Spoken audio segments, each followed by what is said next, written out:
I just think meals are just a vehicle to get to the dessert part.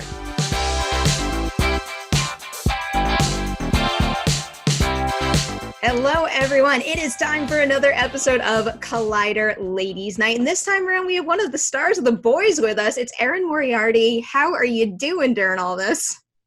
I am okay. I am not the most even-keeled person. It's probably why I became an actor. And so some days are good and some days aren't. And it's a little bit of a roller coaster. So I'll say that it's definitely been an interesting time. But ultimately, I don't have complaints because so far, knock on wood, I've stayed COVID-free, as has my family. And that is what's most important right now. Could not agree more. I'm happy to hear that. Just because I think someone out there might need to hear this, when you're having a not so good day, what do you turn to kind of snap yourself out of it? You know what I find to be the best, and you can do this whether you have a dog or not, because I used to do this without a dog. I got a dog about a year and a half ago.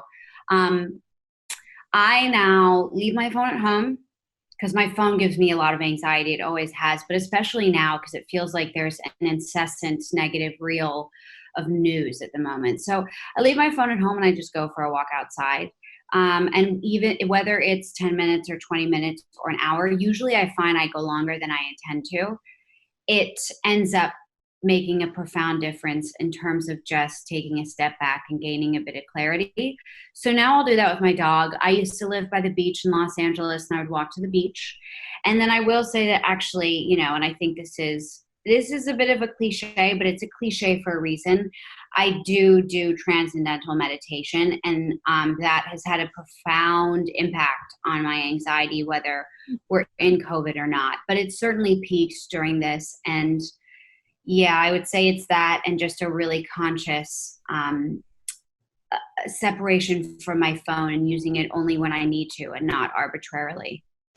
I can definitely understand the dog thing. I think I have to learn a bit more about meditation. Now might be the right time for me actually to dive into the 101 and actually be able to use that. Yeah. I mean, the reason why I started is because, like I said, I've suffered from anxiety for a while, and I had too many friends who swore by it. So I said I was working on a job and had to wake up really early for it most days. But I said to myself, you know what?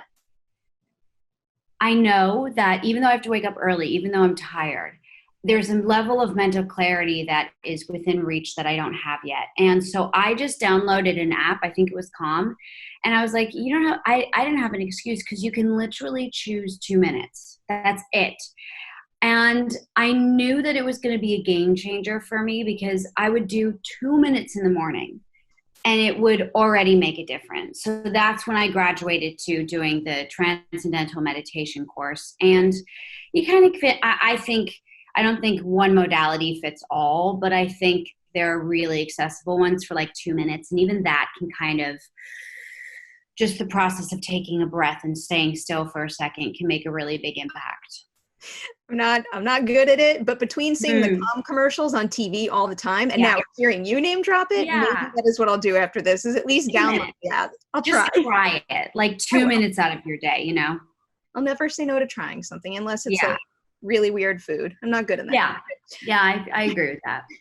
So going back, not even just to the beginning of your career, but I guess some of your earliest inspirations, when you were super, super young, what were you watching film-wise and TV-wise? And do you find that those early things you were watching have influenced the roles that you tend to gravitate towards now?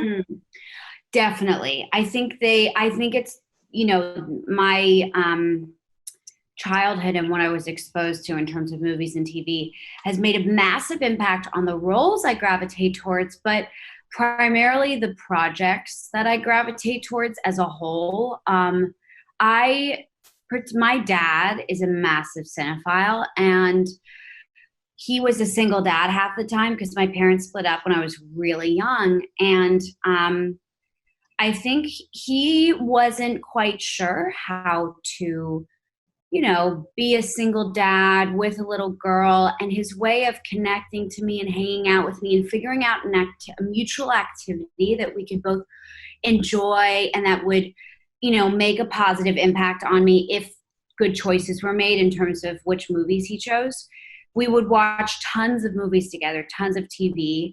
I would say that a lot of it was perhaps more mature than people would deem appropriate for that age. But I think he also, because he's such a cinephile, he's got a high bar. And I think, the Pixar films of the world, which we loved growing up, that was his version of childhood movies that he could tolerate because they're so good. They're basically for adults. But otherwise, we watch really mature things. Like, I remember him telling me that when I was a toddler, we would have The Shining on and he would switch it off when my mom would come home. And we would watch, a lot of them were indies. They weren't wildly violent. They were just mature. And a lot of them had really strong female characters as the leads. Like the other animated films we would watch would be the Studio Ghibli films like Princess Mononoke and Spirited Away, which I loved. And my dad just thought they were a bit more nuanced than your traditional kids movie. But, they're pretty dark, especially Princess Mononoke. And they have the lead characters are these female characters who exist within these dark worlds and take on these adversities really well. So I would say that I definitely, when I got a little bit older, preferred to play roles that depicted women in a bit of a stronger and less, a stronger light and a bit more of a dominant light, because I know it did make a subliminal, conscious and unconscious impact on me. But I would say that for me, because I just adored movies and still do to this day, and ones that are really well made, I would say it's made more of an impact on the way I will gravitate towards projects as a whole. If the project and script is really good, I'm in. Like, I don't care if it's a character that's on the periphery. I don't care if the character is maybe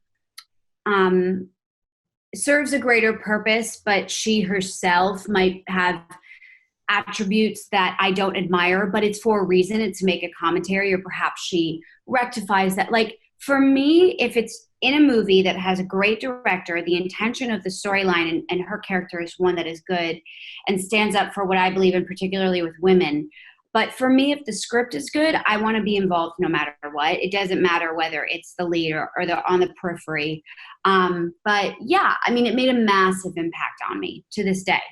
Just to briefly go back to animation, because you focused on that so much, is that of interest to you? I mean, would you, I don't know, seek out a voice acting role soon? Yeah, I mean, I would love to. I think it would be really fun. I've never done it. And I think that to totally rely on my voice alone to emote the sentiment of lines instead of being able to use my face and body language, I think it would be challenging, but really fun challenging. And especially if it were something like one of the animated films I've mentioned that is for kids, but it's a little bit more nuanced and clever, and adults can watch along as well and get something out of it. Yeah, for sure. I'm mighty obsessed with Inside Out for that reason. I just was not ready for how much that taught me about processing emotions. Oh my God. I went to go see it alone at the movie theater because I love going to the movies alone. And I cried. And this was like when it came out. So I was a full adult, but it is such a good film. And I so appreciate they're making movies like that where parents can go with their little kids and everyone can enjoy it. You know, they're so clever. I love that film. Pixar is pretty good in that department. So good. One of the best. Going from watching films with your dad to actually coming to the realization that acting needs to be your career, what was that decision-making process like? Especially, I'm not sure if you had anyone in your life who had any know-how as far as the way Hollywood works, but that's a big leap to make. It is, yeah. My family, my dad is a blues musician, so he's very, and he also paints. He's very artistic, but those were not his day jobs ever. And my mom works in interior design, and she deals with the financial side. So my family, and then everyone else, is predominantly doctors. There's really no one that was involved in the entertainment industry.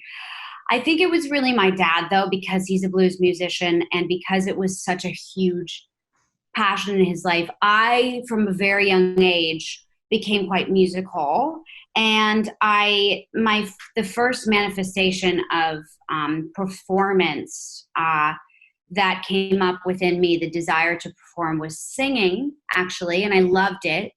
And then that kind of merged with musical theater because I just thought I would go see these plays in New York City or these musicals, especially the more contemporary ones, and I would have so much fun. So I just wanted to be a part of that. So from a really young age, I started to go to musical theater camp, and I started to do community theater in New York City. And that was like my pseudo entry into the industry because my parents were pretty intent on me, staying focused on my academics, at least until I graduated high school. Because I think, at the time I resented it, but I think in retrospect, it was the right decision because you don't really know when someone's really, really young. I don't think it's possible for their brains to be mature enough yet to make a decision that's going to impact the rest of their lives. Maybe in some ways, but I know that they kind of thought, well, if this is a phase, she's going to miss months and months of school to film things or to do plays, and then she's going to turn around and not have a high school diploma, and it could be a problem. It could be challenging. So I did community theater, which allowed me to rehearse and then at night and kind of understand what a commitment it was and what it was like to perform on stage without having to drop out of school. And then I wasn't a triple threat. I just wasn't good at dancing. And I still to this day really love some musical theater, and I love theater, but musical theater itself, I think, lost its appeal for me, and film just became this thing. I was obsessed with movies. I just wanted to be in them. And then I got an agent who was a commercial agent, thinking that, I was 15, thinking that I would only miss a couple of days here and there to maybe film commercials, miss a couple of days of school. But then I ended up booking some jobs through him and ultimately had to homeschool for my last year of high school. But luckily it was later on in life that I really was fully committed to it. And it didn't make, I stayed on sort of on track in terms of work, and I stayed committed to the whole actress thing, and it didn't make any type of negative impact on my, school formal education. Going back to the triple threat thing, I always think it's good for folks out there to hear about bumps in the road. So I am curious, were you ever in that situation where, I don't know, you were auditioning for a show when you were young and you were great at the singing and the acting, but then like the dance, like you actually knew that the dancing is what held you back? Totally. I mean, even when I would go to musical theater camp, which was my favorite thing in the world, it was my favorite 2 months out of the whole year. When I got a little bit older, in my final few years of high school, there's a repertory theater company you can audition to get into. And it's the people at the camp who are, the most advanced in their singing, their acting, and their dancing. But the audition only entails singing. So I got into it, and I made best friends that have remained my best friends to this day, one of whom specifically was brilliant at dancing. She kind of, until then, she really committed to the musical theater thing. She continued to, actually. She still works in it to this day. But what I observed in her was that, dancing, I respect dancers so much. It's really challenging, and it's kind of like other things like languages and sports.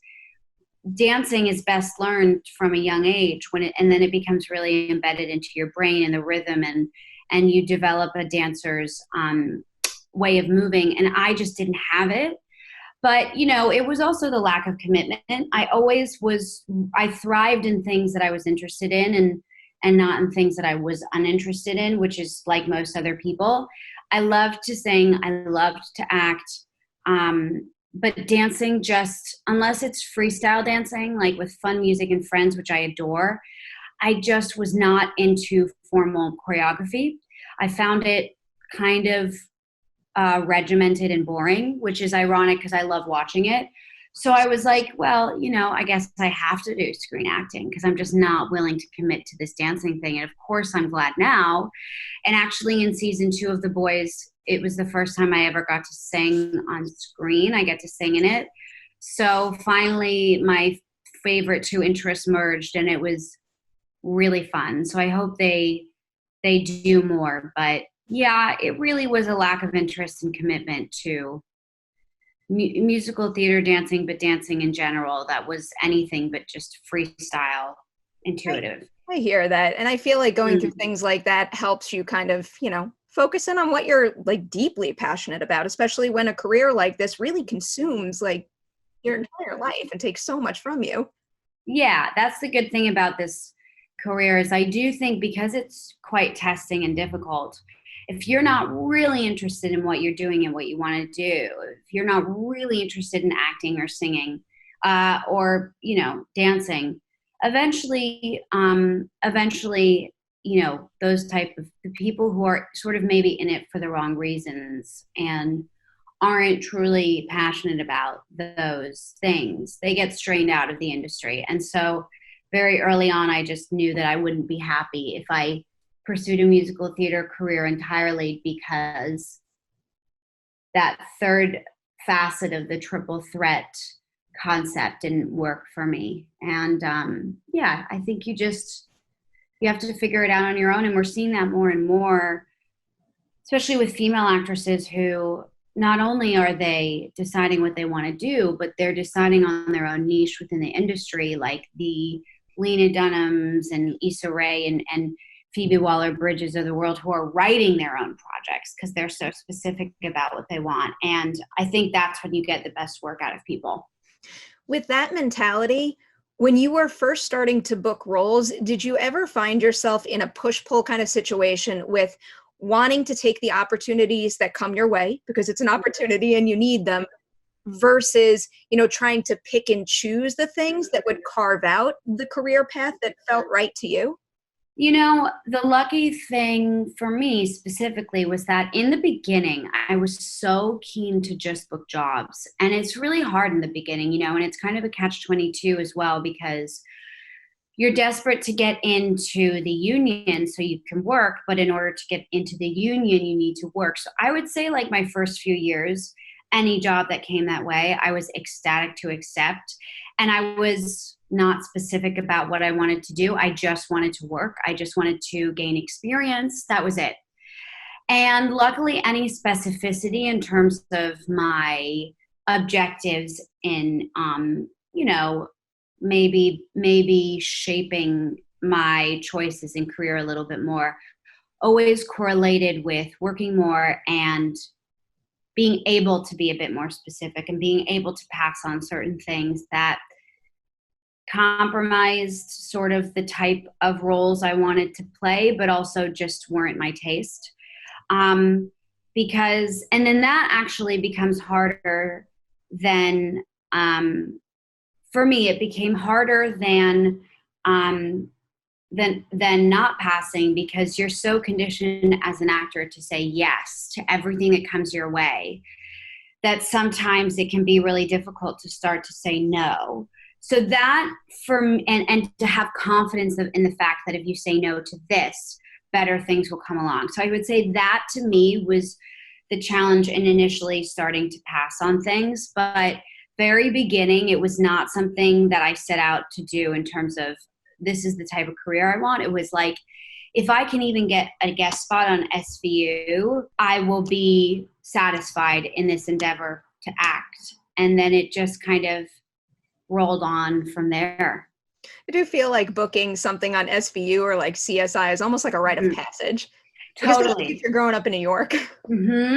Yeah, totally. Well, when I was growing up in New York City, there were only two things really filming there consistently, and that was the soap opera One Life to Live and Law and Order SVU. And I did both of them. And that's when I was like, okay, I think it's time to go to LA because you can audition from New York, but I was young. I wanted to establish relationships with casting directors, meet them in person.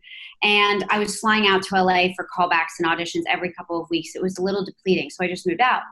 But it's different now. The tax incentives have changed in New York. They're filming things out there, but it was good. It was a good opportunity to fly the coop, which I think is good for everyone who wants to kind of establish their own independent identity outside of their family and the influences of their home and So yeah, it was good. I learned that exact lesson 4 years ago, making the move from New York to LA. And Did it you? was a smart, necessary move to make. Yeah, and you're from New York City? From Long Island. From Long Island. Okay, yeah, And that's what. a lot of time in Manhattan.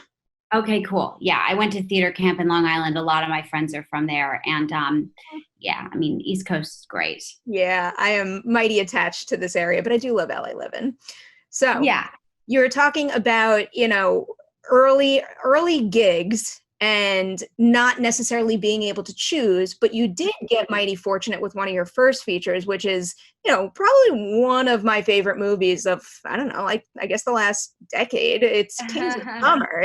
That one is really something else. And that was the first time that I saw you on screen where I'm like, okay, like that name goes on my list. And whenever you sign onto something, I am going to pursue it. So could you feel that shift yourself after Kings of Summer came out where more opportunities started to come your way? For sure. I think that movie was when the shift happened. And that movie was probably the catalyst for me in terms of gaining a confidence. Prior to that movie, it was just a matter of getting jobs. And it was just a matter of working. And then that movie happened. And then that's when it kind of shifted into being a career for me mentally in my mind, and in terms of my confidence in the fact that maybe I would have a place in the entertainment industry.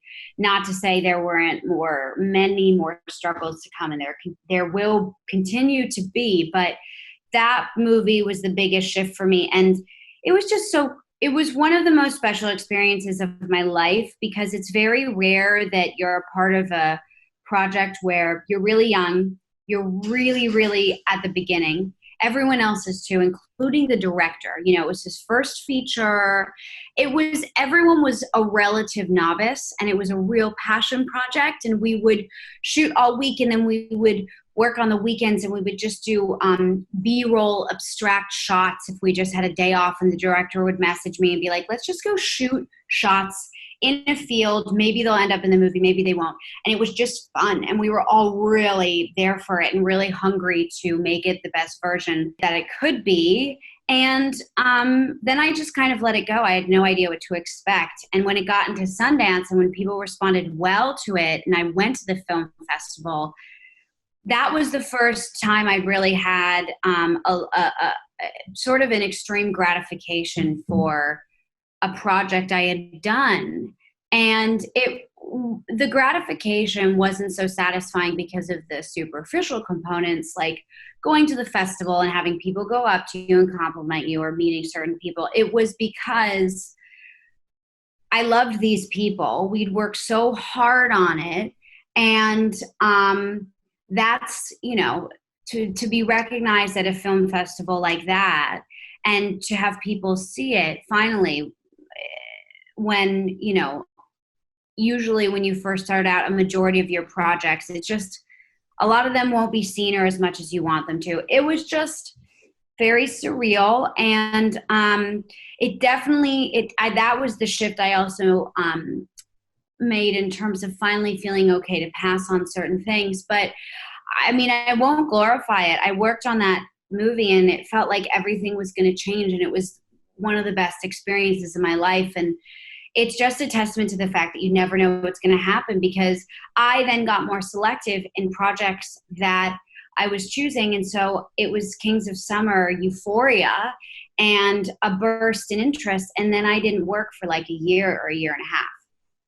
And that actually served as a more valuable lesson, I think, than if it had, kicked me off into a working spree. Because I thought in that moment, when we were at Sundance and doing well, I thought, okay, from here on out, it's going to be smooth sailing. And I thought I've made it to the point where I'll at least be able to rely on the prospect of just consistently working. And I learned the hard way that it was very humbling. You can never trust that. Part of it was because I became more selective, but part of it is, it's an industry where, you can audition and audition and audition, and they're just projects and roles you're not meant to be in. It's very specific. It can entail so many deciding factors that are out of your hands. So it was a very typical couple of years, and educational couple of years in terms of having that euphoric relative success with the movie and then not working. But unfortunately, it's very typical. And I'm all the more grateful for when I do have periods of consistent work. So you have that period of not working as much as you would like to. Is there any particular project that kind of pulled you out of it and reinvigorated that feeling of having momentum again? I then, after having a tough period, booked the lead in a movie, and no one really ended up seeing it, but it was the first time I was ever a lead. It was, I worked every single day. I had to, and I was really terrified. Well, I'd worked every single day before on projects, but I worked so extensively, 18 hours a day for weeks on end, exhaustively. And I was nervous because I had never led a film before and I didn't know if I could. And then I went through the experience, and even though it ultimately went pretty much unseen, it then gave me the confidence to believe maybe I could lead a film. And right afterwards, or while I was filming that, I booked the lead opposite Mel Gibson in a film called Bloodfather. And I think that Bloodfather wouldn't have happened had I not had the prior experience to revamp my own confidence that had been really shot by a year of not working, just to a reasonable degree. I still to this day, have a fear that's common amongst actors, which is that it's all a fluke, I'll never work again. But it just let me know if I really worked hard on it, I could lead a film. And then I went in and booked the Mel Gibson movie, and then more shifts started to happen, and then more dry spells happened. And it just led me to a point of just knowing that you've kind of got to stay present with your projects and just enjoy the work, because you never know when you're going to go through a dry spell, no matter how well you're doing. I know people who are extremely successful that will go through them. They'll win, an Emmy one day, and then the next day the dry spell begins. So it just conditions you to be a bit more present and grateful and not take things for granted. Comes with the territory too, when your job isn't just a job, but it's a deep passion, and you could feel that ache to do it when you don't have it. And I like feeling the ache, and sometimes, like even now, there's an inherent period of a dry spell because of COVID. You can't film many things at all during COVID, and I know that it just makes me hungrier and more excited whenever I next step on set. Before we jump into the boys here, you've worked with so many incredible, very experienced actors over the course of your career. You're just talking about leading your first film. Who would you say is the actor that taught you the most about being number one on the call sheet? Not just in terms of, doing the role and playing it well, but also how you can kind of set the tone on set by being the lead in a film. I would say it would be a tie. I would say it's because they both were so good at that. Viggo Mortensen on Captain Fantastic and Mel Gibson on Bloodfather. I would say just because, honestly, for me, you had these two Olympian actors, and what it really was about, they were such kind people, and they were kind to everyone, and they were not, it didn't matter who they were speaking to. And they also busted, their own butts for those projects. And it, what I've seen in people who are that experienced is that they're usually ultimately, besides all of their, their talent, their commitment to the job, their fame, people at that level are often really good people. They, we all have our own isms and things going on, but to me, observing, Viggo Mortensen and how engaged he was with everyone, including myself. And I was on the periphery in that film, but I did Sundance with Viggo, and he would always go out of his way to be kind. He worked so hard at that role, as did Mel Gibson with Bloodfather. And it's just this palpable, contagious feeling that they're just happy to be where they are. and they therefore commit to it. They have really strong work ethics, but that they're nice to everyone around them, and that they don't have overwhelming egos. In fact, they're really humble people. And that really made an impact on me and has kind of put me in the position of having that be one of my most valued and strived for qualities, but also having no patience for anyone who isn't anything but kind in that position, because it's such a position of privilege, and you are setting the tone, and sets are really intense places, and everyone wants it to be enjoyable. And so if you're setting the tone, you just need to stay humble and be kind to every single person on that set. Yeah, I couldn't agree more. We need more of that, especially in high pressure situations like making movies and making really just like big, bold shows like The Boys. Yeah. I just, I love season 1, and I didn't really understand how it was going to be possible to raise the bar and raise the stakes and make me feel the threat more, but you guys do it. First question I have for you about season 2 is, you've got a team of really phenomenal writers and directors on season 1, but I did happen to notice you had a lot more women writer-directors on season 2. Could you feel, a little bit of a shift because of that here? Yeah, definitely. It was really great because obviously, every male that has ever stepped on our set at any capacity, they've always been extremely respectful and looked at everything through the lens of total equality. But there's an innate enhanced perspective in having a female director, in terms of them being able to relate to you as a woman. And someone like Starlight, although she's in a world that's very extreme, and it's a superhero world, and it's really, at least on a superficial level, nothing like our own. She is going through a lot of things that young women go through. Maybe they go through it to lesser degrees, but I think there are ways young women can relate to her as well as other characters on the show. And so when we have female directors come along, there are commonalities there that serve in, I think, enhancing the female storylines even more. And there's a mutual understanding that is inherent to an actress and female director relationship that I think does manifest in the end product that is the episode, for sure. It's been mighty effective, and I still, all I want to do in particular is blab about episode 6. We'll get there in the spoiler section, but that was hands down my favorite episode of the whole season. But before we get to spoilers, I'm also really amused by just how you guys capture the junket process. So does it add kind of a surreal element for you doing all of that, knowing that you're promoting a show that does kind of call out Hollywood on its bullshit? Yeah, it satirizes it. So it's funny because Aya Cash, who plays Stormfront, and I do that junket together. And our showrunner, Eric Kripke, after our first day of doing our press junket, where we must have spoken to 40 outlets, he emailed us and he was like, isn't it so surreal to be doing a press junket while kind of talking about the satirizing of a press junket?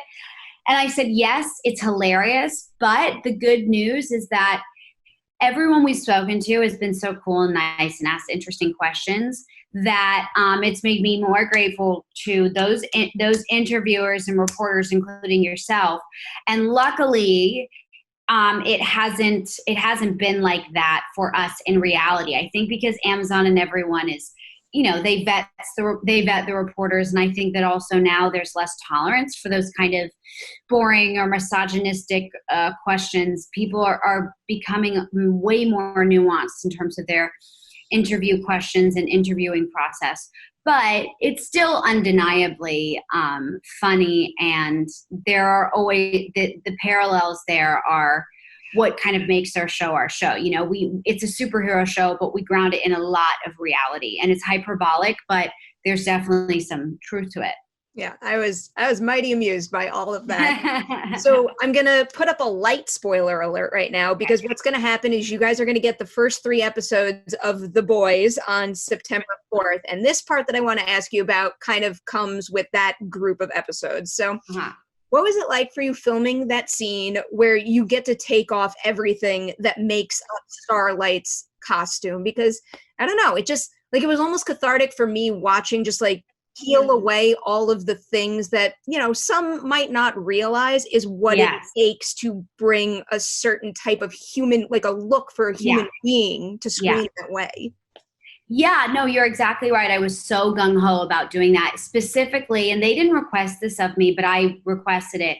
I wear that outfit, and I really wanted to have that moment where I take off the outfit and the wig and all that stuff, but also you see me take out the butt and like breast implants that they give me for the outfit. And I said, like, I have these little silicone inserts to kind of enhance my body and make it look more like a Barbie. That's not my own body. And so I was like, we need to show that this is not real, because if we don't, we're contributing, even though we're not, we're making ultimately kind of a negative commentary on her outfit, because she is covert. She is playing the game this season. She's wearing it for a reason. She's not supporting it. She's just, like I said, playing the game. But I want people to see that this is not my body. I want people to see this is not real. That, sure, there are women out there with that bodies, but I just kind of wanted to be able to acknowledge the fact that more often than not, you know, that ideal isn't something to strive for, because it doesn't exist. And perfectionism, especially in bodies, is a futile pursuit, and we see it too much in shows, and we're not aware of how much makeup people wear or what's helping them achieve that ideal. And so I thought, what a cool opportunity to take out these silicone inserts and this butt pad and show that this Barbie-esque physique is totally artificial. So, and then the whole point of the scene being that she's revealing, you know, that she is wearing a facade, and you peek behind it for the first time. It's a short scene, but I think it's really, really important to show it. And I'm really glad we show it in the first episode, straight off the bat. I think it's really informative of where she's at, and it sets her up for the rest of her trajectory that season. Absolutely. Jumping to, I believe it's episode 3 now. There's one moment there where Homelander demands that Starlight kill Huey. Her eyes light up, and from our perspective, the thing that stops her is the distraction from Butcher. Had Butcher and them not been there lurking around the corner, what do you think she would have done? It's interesting because people have brought that up, and I have always thought, without a doubt, including when we were filming it, that she would not have killed Huey. I feel like I know that character in my bones deeply too. And I think this season, sort of one of the big themes for her this season is that she's wearing a mask, and she's trying to maintain that rock solid facade as much as she can. So in my mind, in that moment, as her eyes light up, she's, you know, reaching into the depths of her brain to figure out what the hell she's going to do, while pacifying Homelander to signify to him that she's carbonating with her powers. But I do not think that she would have killed Huey at all. I can't imagine it any other No, way. I chose, like, my choice was, exactly that she's showing her eyes light up. She's just kind of trying to figure it out quickly, but she, you know, it's like when she blasts him and she falls back because she has to. I mean, if you want to talk about a hypothetical world, her powers are really powerful. So it could be something like blasting a wall next to Huey and having good aim and creating a distraction and making it seem like there's been destruction and then figuring it out. But no, she would not have killed Huey. Starlight, maybe one day you can welcome me back into the 7. I know my road is long and hard. Are you serious? There is no fucking way you're coming back. There's no need for language. Before I let you go, we always wrap Ladies Night with some kind of rapid fire random questions. I'm just going to pick them up on the spot right now. Which ones am I going with? Let's do, if you could only eat one meal for the rest of your life over and over, what would it be and why? Oh God. Okay. Oh, it would probably be peanut butter and jelly sandwich because it's so comforting to me, and peanut butter is just my favorite food. And I've got a massive sweet tooth, so I don't want to eat dessert food for the rest of my life, but that's still kind of sweet. And I just think meals are just a vehicle to get to the dessert part. So probably that, like a really simple, old school, delicious peanut butter and like fresh jam sandwich. That was all the right answer. So if you have such a big sweet tooth, this isn't my random question, but what, like, is a birthday cake the biggest deal to you? Like, how do you decide what you're going to celebrate with?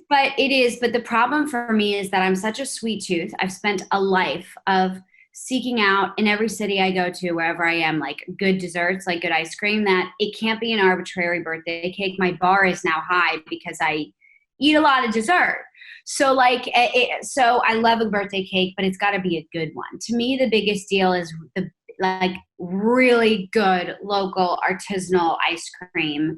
I could probably have that for every meal, but it would be something like that. Just my sweet tooth is rampant, and it always has been, and it always will be. I am right there with you. Do you collect anything? Oh, that's interesting. No, you know what? I'm really boring. The only real collection I have is the books on my bookcase. I'm obsessed with reading, and I'm never not. And that's the only proper collection that I have. Useful collection to have, though. Definitely. So ending on a serious note, I find that I like ending ladies' night on this for whatever reason. What is the biggest fear that you had that you've managed to overcome? Honestly, it would be, and this is kind of a little bit general, but it would be confrontation. I definitely grew up with the disease to please, and that was only enhanced by the process of becoming an actress and wanting to be ingratiating towards people and say yes to everything so I could book jobs. And I also was always concerned about the stigma around actors, that there's a stereotype of us being divas. So I so badly wanted to fight against that. So I would compromise myself to avoid confrontation. And then slowly but surely, of course, you face the repercussions of that, and people really take advantage of it. And I learned the hard way. And I remember the first time I did a real full-blown confrontation that involved, confronting someone, cutting them out of my life in a professional way. And I was shaking in anticipation of it. I was so scared because it was not a muscle that was developed within me at all. But then I did, and I've slowly become better, and I'm not great at it, but it's become something really important because I think, especially as women, we really need to learn to find the balance between being kind and open, but also being able to really set boundaries. So that would be it, would be just confrontation. Yep. I can understand that. I'm always eager to please. So I take what you just said to heart. Erin, thank you so much for hanging out with us on Ladies Night today. And again, huge, huge, huge congratulations on The Boys. It's a blast yet again. Thank you so much. This has been really, really fun.